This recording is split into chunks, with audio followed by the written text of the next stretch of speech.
Pourquoi certaines entreprises réussissent-elles à vendre partout dans le monde alors que d'autres disparaissent? Pourquoi certains pays créent-ils des milliards de dollars de richesses tandis que d'autres peinent encore à transformer leurs matières premières? Aujourd'hui, je me trouve à Houston, aux États-Unis, devant un stand. À première vue, vous pourriez penser que cette vidéo, en réalité, cette vidéo parle d'économie, de business et d'industrialisation.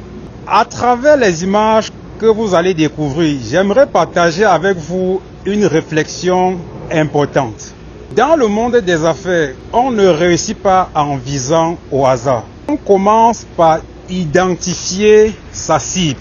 On l'observe, on l'analyse, puis on adapte sa stratégie pour l'atteindre.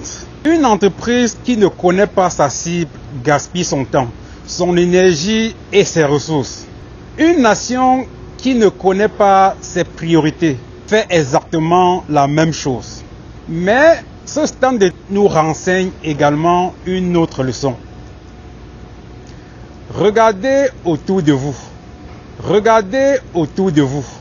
Ce bâtiment, les équipements, les emplois créés, les taxes payées, les services proposés, cela participe à la création de la richesse.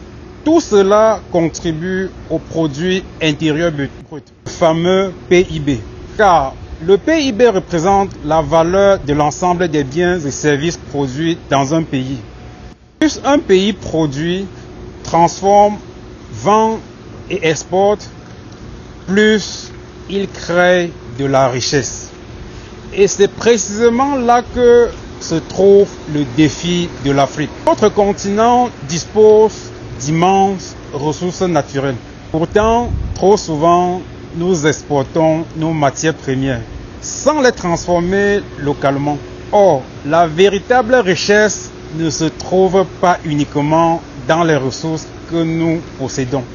Elle se trouve dans notre capacité à les transformer en produits finis, à créer les entreprises, des emplois qualifiés et davantage de valeur ajoutée. La véritable cible que l'Afrique doit se fixer est claire. Produire davantage, transformer davantage, industrialiser davantage.